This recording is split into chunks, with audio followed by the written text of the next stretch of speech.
ኒቆዲሞስ የአይሁድ አለቃ ነበረ ብሎ ነው የሚጀምረው ዮሐንስ ወንጌል ምዕራፍ 3። ኒቆዲሞስ አለቅነቱ ስለ 3 ነገሮች ነው።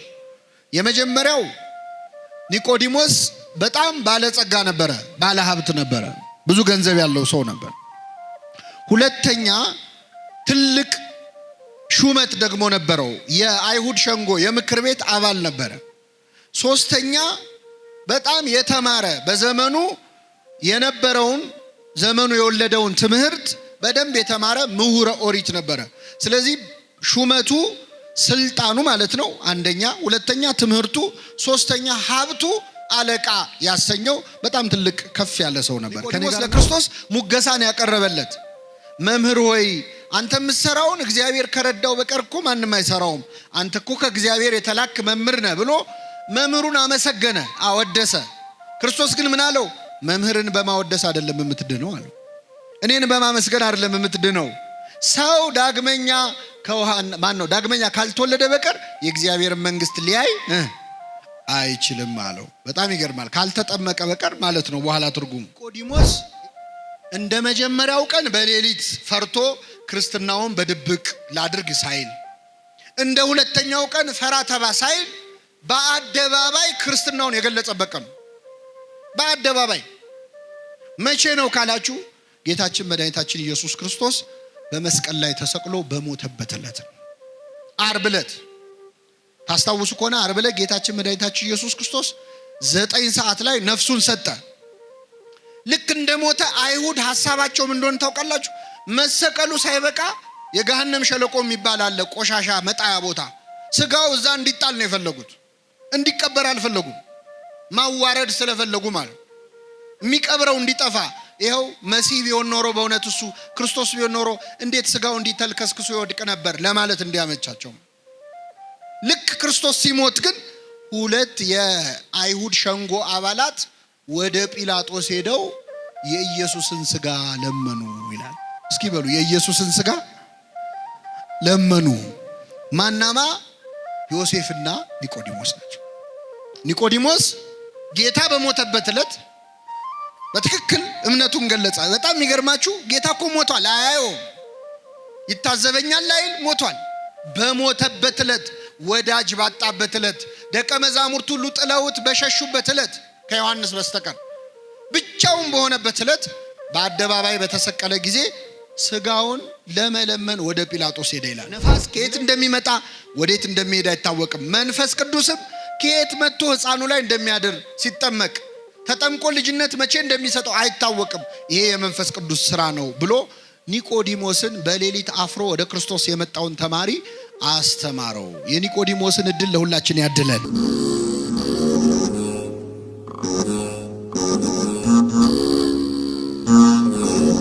ርዕስም የሆነው የኒቆዲሞስ ክርስትና የሚል ይሆናል። በዚህ ርዕስ ለጥቂት ደቂቃዎች የእግዚአብሔርን ቃል እንማራለን። የአባቶቻችን ለነቢያት፣ ለአባቶቻችን ለሐዋርያት፣ ለሐዋርያውያን አበው፣ ለሊቃውንት በጉባኤያቸው ተገኝቶ ምስጢሩን ጥበቡን ገልጦ እግዚአብሔር እንዲያስተምረን ቅዱስ ፈቃዱ ይሁንልን።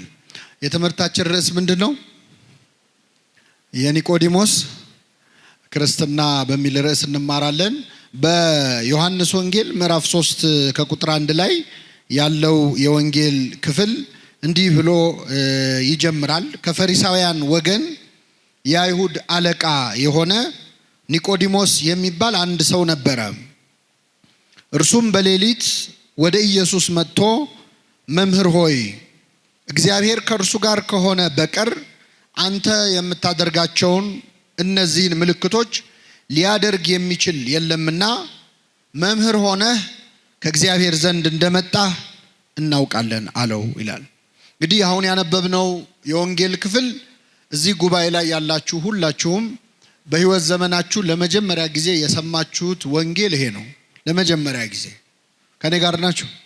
ለመጀመሪያ ጊዜ ወደ ቤተ ክርስቲያን የመጣችሁት መቼ ነው? ለመጀመሪያ ጊዜ ቤተ ክርስቲያን የመጣችሁት መቼ ነው? ክርስትና ስንነሳ አይደለም? ክርስትና ስንነሳ የሚነበበው የወንጌል ክፍል ይሄ ነው። እና ትዝ አይላችሁ ምንም? እንደው አሁን ስታስታውሱ በእርግጥ ጡት እየጠባችሁ የዛኔ ቢዚ ነበራችሁ። ግን ክርስትና ስንነሳ ሕፃንም ሆነን ቢሆን ስጋችን ሕፃን ቢሆን ነፍሳችን ሕፃን አይደለችም አይደለም? ስጋ ባይሰማ ማን ይሰማል? ነፍስ ይሰማል። ይህ የወንጌል ክፍል ሁላችን ስንጠመቅ ቅድስት ቤተክርስቲያናችን አንብባ ሀብተ ክርስትናን የመንፈስ ቅዱስ ልጅነትን የሰጠችን አሁን ያነበብነውን የወንጌል ክፍል በማንበብ ነው። እና ኒቆዲሞስ በእኛ ክርስቲያናዊ ሕይወት ውስጥ ከወንጌል ጋር ስንተዋወቅ መጀመሪያ የሰማነው ድምፅ ነው፣ የመጀመሪያ ስም ነው። እንግዲህ ኒቆዲሞስን የምናገኘው በዮሐንስ ወንጌል ምዕራፍ 3 ላይ ነው ለመጀመሪያ ጊዜ ስሙን የምናገኘው። ከዮሐንስ ወንጌል ውጭም ሌላ ወንጌል ላይ ስሙን አናገኘውም። ኒቆዲሞስ የአይሁድ አለቃ ነበረ ብሎ ነው የሚጀምረው ዮሐንስ ወንጌል ምዕራፍ 3። ኒቆዲሞስ አለቅነቱ ስለ 3 ነገሮች ነው። የመጀመሪያው ኒቆዲሞስ በጣም ባለጸጋ ነበረ፣ ባለ ሀብት ነበረ፣ ብዙ ገንዘብ ያለው ሰው ነበር። ሁለተኛ ትልቅ ሹመት ደግሞ ነበረው፣ የአይሁድ ሸንጎ የምክር ቤት አባል ነበረ። ሶስተኛ በጣም የተማረ በዘመኑ የነበረውን ዘመኑ የወለደውን ትምህርት በደንብ የተማረ ምሁረ ኦሪት ነበረ። ስለዚህ ሹመቱ ስልጣኑ ማለት ነው አንደኛ፣ ሁለተኛ ትምህርቱ፣ ሶስተኛ ሀብቱ አለቃ ያሰኘው በጣም ትልቅ ከፍ ያለ ሰው ነበር። ከኔ ጋር ናችሁ? እንደዚህ 3 ነገሮች ብዙ ጊዜ አብረው አይሆኑም አይደለ? ስልጣን ያላቸው ሰዎች ሀብት ሊኖራቸው ይችላል፣ ግን እውቀት አይኖራቸው። እውቀት ያላቸው ሰዎች ደግሞ ሀብት አይኖራቸው አይደለም? ብዙ ጊዜ አይገጥምም፣ አብረው አይሄዱም። ኒቆዲሞስ ግን 3ቱን ነገሮች አስተባብሮ ያዘ። ትልቅ ሹም ነበረ። በሌሊት ወደ ኢየሱስ ሄደ ይላል። በሌሊት ወደ ኢየሱስ ሄደ። በጣም ይገርማል።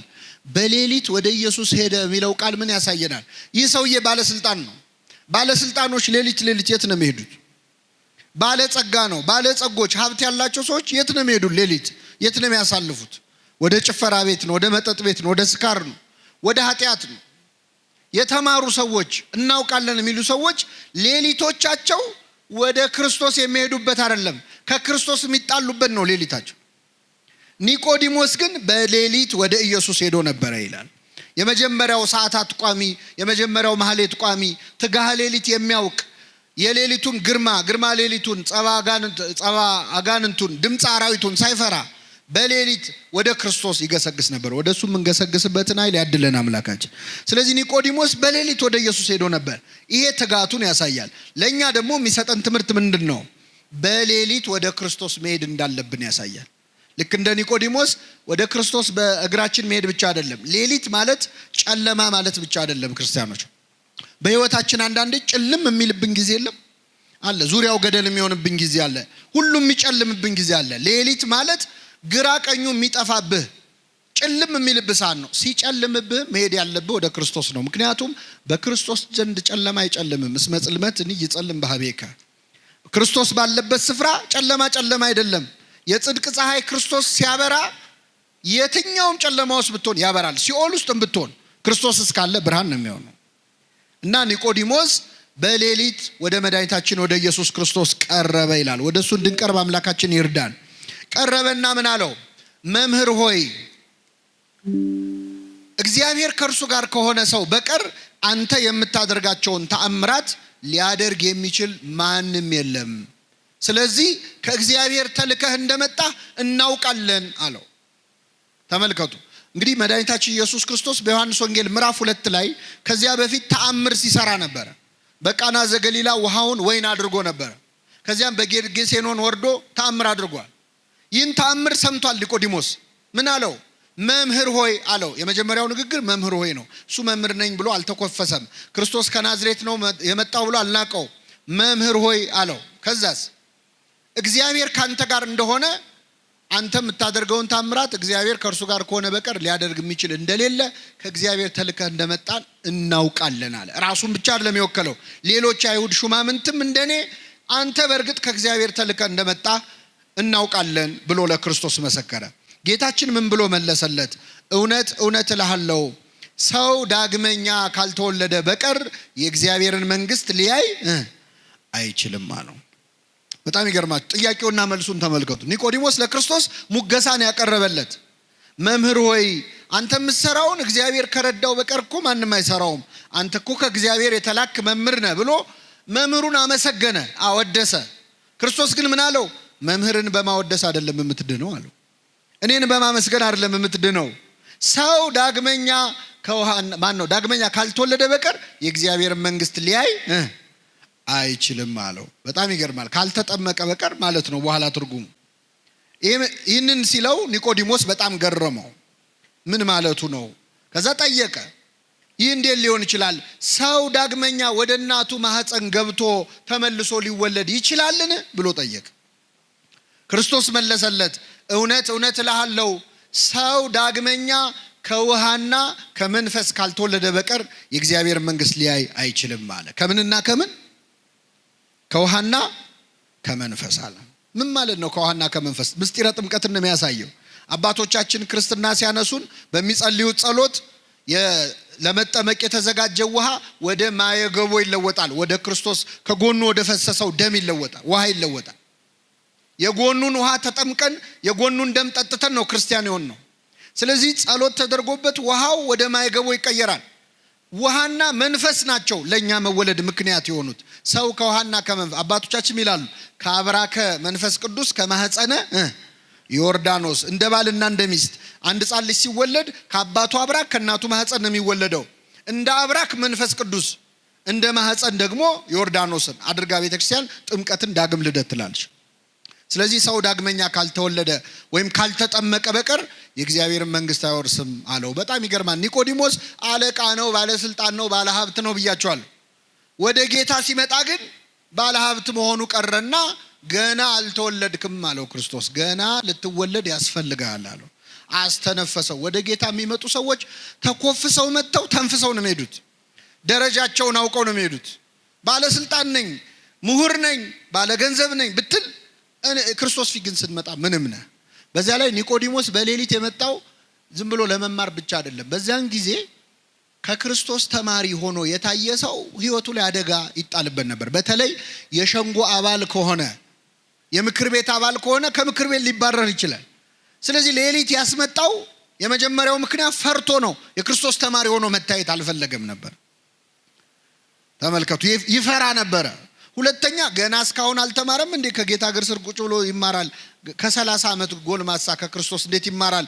ስንት ነገር ያውቃል ብለን ስንገምት ብለው እንዳይንቁት ተከብሮ ያደርጋል ደንቆሮ ይላሉ አባቶቻችን። ሰው ሲከበር እኮ ይደነቁራል፣ ትምህርት መማር አያምረው። በዚህ ምክንያት ኒቆዲሞስ በሌሊት መጣ እና ሰው ዳግመኛ ከውሃና ከመንፈስ ካልተወለደ በቀር የእግዚአብሔር መንግስት ሊያይ አይችልም አለ። ይህን ጊዜ ኒቆዲሞስ ምን አለ መሰላችሁ? ይህ እንዴት ሊሆን ይችላል አለ። ኒቆዲሞስ ስንት ጥያቄ ጠየቀ? 2 ጥያቄ ጠየቀ። መጀመሪያ እንዴት ሰው ወደ እናቱ ማህፀን ሊመለስ ይችላል አለ።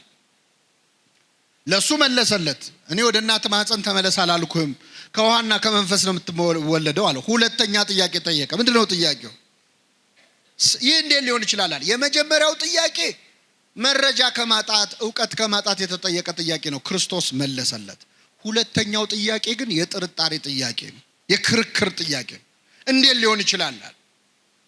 እግዚአብሔር እውቀት አጥሮን የምንጠይቀውን ጥያቄ ይቀበለናል። እምነት አጥሮን የምንጠይቀውን ጥያቄ ግን ያዝንብናል፣ ይቀየመናል። እየተነገረ እንዴት አትሰማም? እየነገርኩ አይደል ወይ?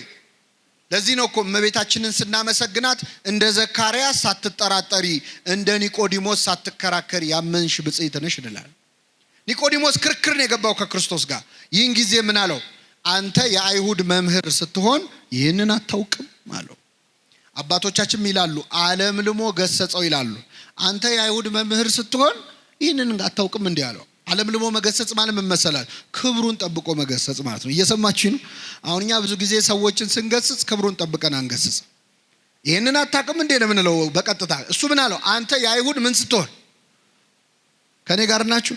እስቲ ልጠይቃችሁ። አሁን አንድ ሰው መጥቶ አንተ ውሻ ከሚለንና የኔ ውሻ ከሚለን መልሱልኝ። ካንተ ውሻና ከኔ ውሻ የቱ ይሻላል? አንተ ውሻ ስትባሉ ደስ ይላችኋል? የኔ ውሻ ስትባሉ ትሽኮረመማላችሁ አይደል? ትቅለሰለሳላችሁ። ግን ሁለቱም እኮ ውሻ ነው የተባለ።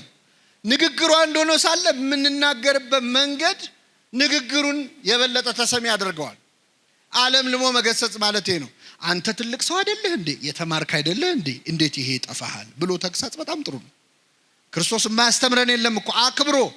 አንተ የአይሁድ መምህር ስትሆን፣ የእስራኤል መምህር ስትሆን እንዴት ይህችን ነገር አታውቅም? አለው ክርስቶስ። ከዛ ምን አለ? ከስጋ የተወለደ ስጋ ነው፣ ከመንፈስ የተወለደ ምንድነው? መንፈስ ነው። ከመንፈስ ትወለዳላችሁ ስላልኩ አታድንቅ። ማለት የምትወለዱ ልደት የስጋ ልደት አይደለም፣ መንፈሳዊ ልደት ነው። ነፋስ ከየት እንደሚመጣ ወዴት እንደሚሄድ አይታወቅም። መንፈስ ቅዱስም ከየት መጥቶ ሕፃኑ ላይ እንደሚያድር ሲጠመቅ ተጠምቆ ልጅነት መቼ እንደሚሰጠው አይታወቅም። ይሄ የመንፈስ ቅዱስ ስራ ነው ብሎ ኒቆዲሞስን በሌሊት አፍሮ ወደ ክርስቶስ የመጣውን ተማሪ አስተማረው። የኒቆዲሞስን እድል ለሁላችን ያድለን። ይሄ የመጀመሪያው ኒቆዲሞስ ክርስትና ሲጀምር የተከሰተ ታሪክ ነው። ኒቆዲሞስን የዮሐንስ ወንጌል ላይ ግን የምናገኘው ሶስት ቦታ ነው። ለሁለተኛ ጊዜ ኒቆዲሞስን የምናገኘው የዮሐንስ ወንጌል ምዕራፍ 7 ላይ። ዮሐንስ ወንጌል ምዕራፍ 7 ላይ አንድ ነገር ተከሰተ። ክርስቶስ ሲያስተምር ሰዎች በትምህርቱ ጣዕም በጣም ከመደሰታቸው ብዛት በዋለበት እየዋሉ ባደረበት እያደሩ ቃሉን ይሰማሉ። እና ክርስቶስ ሲያስተምር ሰው የበዛ የጌታ ተከታዮች ብዙ እየሆኑ መጡ። ጸሐፍት ፈሪሳውያን ደስ አላላቸው። ይሄ ነገር ያሰጋናል አሉ። መጨረሻ 2 ወታደሮች ሮማውያን ጠሩና ደና ጉልበት ያላቸው እንደው ጠብደሎቹ ጠሩና ሂዱና የናዝሬቱን ኢየሱስን አስራችሁ ይዛችሁልን ኑ አሏቸው። እሺ ብለው እነዚህ 2 ወታደሮች ክርስቶስን ሊይዙ ጉዞ ጀመሩ። ከኔ ጋር ናችሁ? እግዚአብሔር ከሁላችን ጋር ይሁን። ከዛ 2 ወታደሮች ጌታን ሊይዙ ሲሄዱ ልክ እንደዚህ ጉባኤ ክርስቶስ ህዝቡን ሰብስቦ እያስተማረ ነው። ወታደሮቹ ቆይ ትምህርቱን ይጨርስና ትምህርቱን ጨርሶ ሲወርድ እናስረዋለን ብለው ቁጭ እንበል ብለው ቁጭ አሉ። እያስተማረ ያለው ማን ነው? የኛን የኃጢአተኞቹን ትምህርት እኮ ቁጭ ብላችሁ ትሰማላችሁ። የክርስቶስ ትምህርት እንዴት አይነት ነው? የሱን ድምጽ መስማት ብንችል ደስ አይላችሁ? ብፁዕ ቅዱስ አቡነ ሽኖዳ ምነው ዛሬ አገሩን ያጥለቀለቀው የድምጽ መቅረጫ መሳሪያ ጌታ በነበረ ጊዜ በኖረ ኖሮ ይላሉ። ምነው ድምጹን በሰማነው ተቀርጾ በቀረ ኖሮ። አስባችሁታል? የጌታን ድምጽ ብንሰማው የሱ ድምጽ እኮ ይሰራል። አልዓዛር ውጣ ሲል ሙቱ ከመቃብር ምን ይላል? ይወጣል። አቤት ድምጹን! ስንት በሽተኛ ፈውሰንበት ነበር እያሰማን። እና ቁጭ ብለው የጌታን ትምህርት ህዝቡ ሲማር 2 ወታደሮችም አብረው ቁጭ ብለው ሲማሩ ትምህርቱ መስጧቸው ቁጭ ብለው ደስ ብሏቸው ትምህርቱን ጨረሱና ትምህርቱ ሲያልቅ ረስተውት ወደ ቤታቸው ሄዱ። የመጡት ምን ሊያረጉ ነበር? ክርስቶስን ሊያስሩት።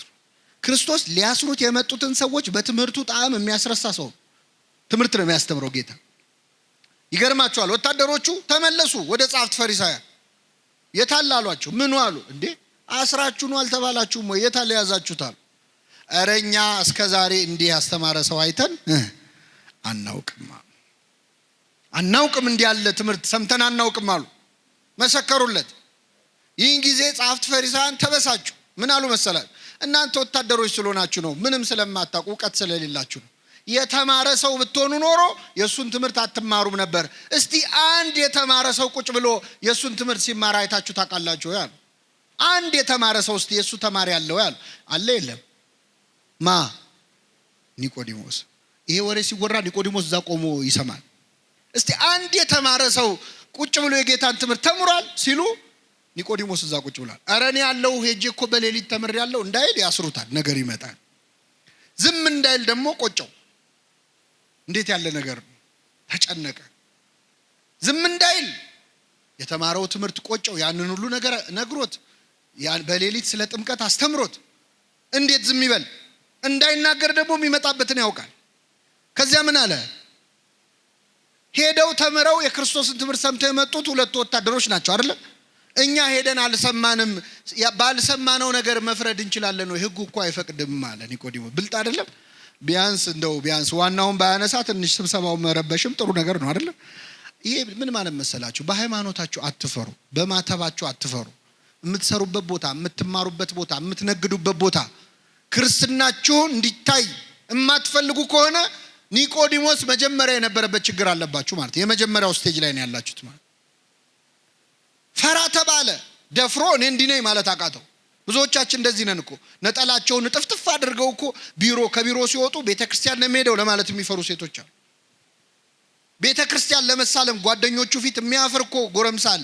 ክርስቶስ በእኛ ሳያፍር አሁን እኛ በሱ ልናፍር ነው? እንዳናፍር በእውነት። እና ኒቆዲሞስ ፈራ ተባብሎ እንዴ ህጋችን እኮ ሳያጣሩ መፍረድ አይፈቅድም አለ። ይህን ጊዜ አይሁድ አንተ እኮ ስላልተማርክ ነው ሊሉት አልቻሉ። አንተ አልተማርክም ሊሉት አልቻሉ። ምክንያቱም ኒቆዲሞስ ምን ያለ ሰው ነው? የተማረ ሰው ነው። በቃ እንመርምር እስቲ ነቢይ ከየት እንደሚነሳ መጽሐፍን መንብር ብለው ተበተኑ ወደ የቤታቸው ይላል። ይሄ ሁለተኛው የኒቆዲሞስ ክርስትና ደረጃ ነው። የመጀመሪያው ፍርሃቱ ነው። ሁለተኛው ፈራ ተባ ያለበት ነው። ሶስተኛው ልንገራችሁ እናበቃለሁ። ኒቆዲሞስን ለሶስተኛ ጊዜ የምናገኘው በዮሐንስ ወንጌል ምዕራፍ 19 ላይ ነው። በዮሐንስ ወንጌል ምዕራፍ 19 ላይ ኒቆዲሞስ እንደ መጀመሪያው ቀን በሌሊት ፈርቶ ክርስትናውን በድብቅ ላድርግ ሳይል፣ እንደ ሁለተኛው ቀን ፈራ ተባ ሳይል በአደባባይ ክርስትናውን የገለጸበት ቀን።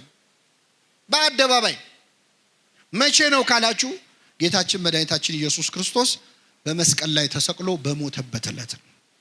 ዓርብ ዕለት ታስታውሱ ከሆነ ዓርብ ዕለት ጌታችን መድኃኒታችን ኢየሱስ ክርስቶስ 9 ሰዓት ላይ ነፍሱን ሰጠ። ልክ እንደሞተ አይሁድ ሐሳባቸው ምን እንደሆነ ታውቃላችሁ?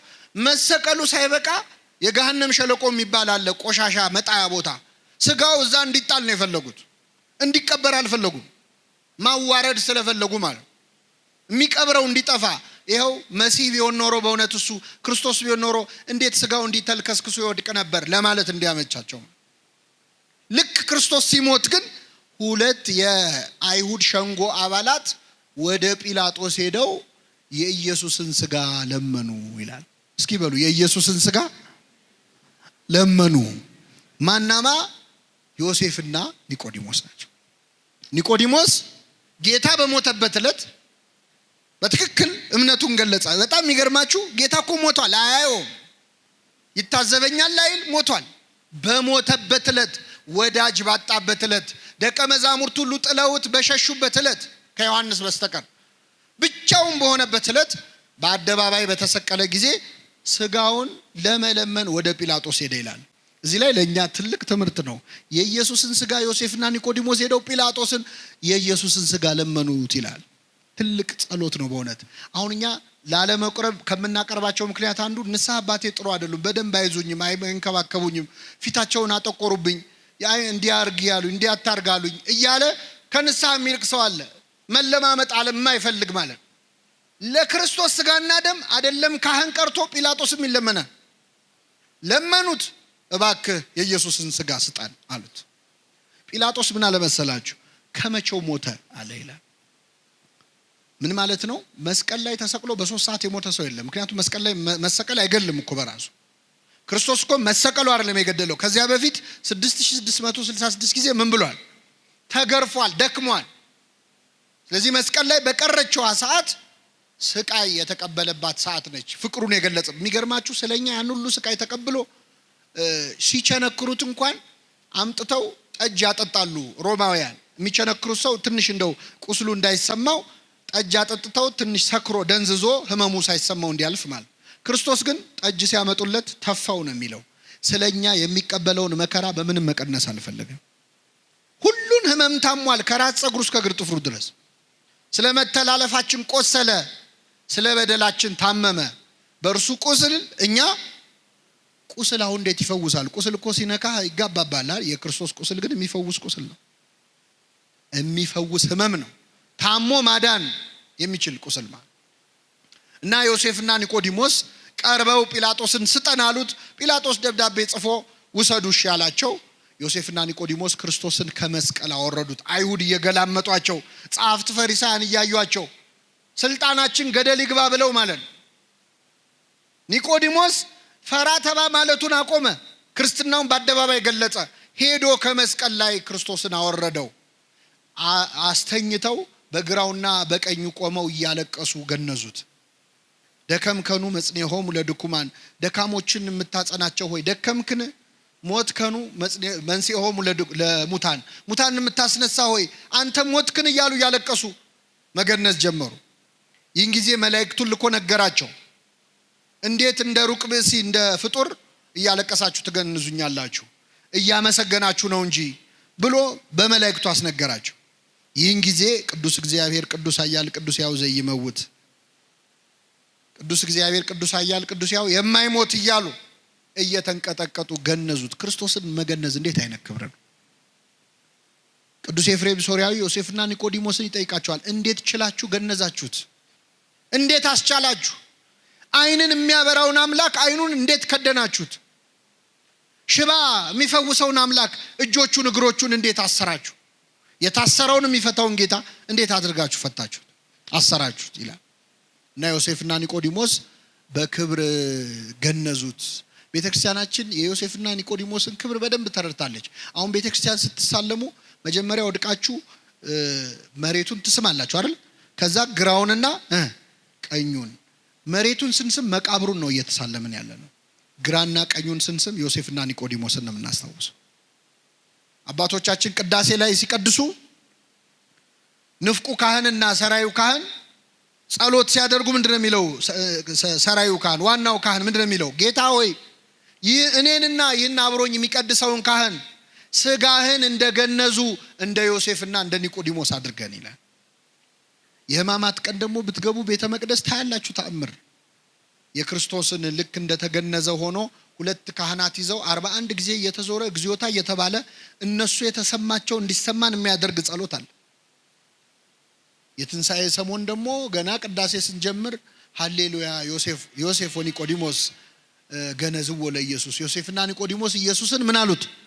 ገነዙት እያልን ነው ቅዳሴ የምንጀምረው። ራሱ ክርስቶስን መገነዝ እንዴት ያለ ክብር ነው! ክርስቶስን መገነዝ ትፈልጋላችሁ ይላል ቅዱስ ኤፍሬም ሶርያዊ። ኤፍሬም ሶርያዊ ይገርማችኋል፣ መገነዝ ይፈልግ ነበር እና ምን ያደርጋል መሰላችሁ? በጠዋት ይነሳና በማታ ይወጣና ሌሊቱን ሙሉ ጎዳና ተዳዳሪዎች ነዳያንን በተኙበት ይፈልጋል። ከመሃላቸው የሞተ ካገኘ ደስ ይለዋል፣ ይገንዘዋል። ሲመለስ ፊቱ በርቶ ይመለሳል። ምን አግኝተን የተደሰትከው ሲሉት ክርስቶስን አግኝቼ ገነዝኩት ይላል። ደሃን ማብላት ክርስቶስን ማብላት ከሆነ ደሃን መገነዝ ማን መገነዝ ነው? ክርስቶስን መገነዝ። ስለዚህ ኒቆዲሞስ በቤተክርስቲያናችን እጅግ ትልቅ ክብር ያለው ቅዱስ ነው። ቀስ እያለ በፍርሃት የጀመረ ክርስትና ከዛ ፈራ ተባ ወደ ማለት ከዚያ ደግሞ በአደባባይ ስለ ክርስቶስ ወደ መመስከር ሰማዕትነት እኮ ነው። ሰማዕትነት ከዚህ በላይ ምን ሰማዕትነት አለ? እና ክርስትናችን የምንሞትለት መከራ የምንቀበልለት ልታምኑ ብቻ አይደለም የተጠራችሁት። እንደነ ቅዱስ አግናጢዮስ ልታምኑ ብቻ ሳይሆን መከራን ምን ልትሉ ልትቀበሉ ነው።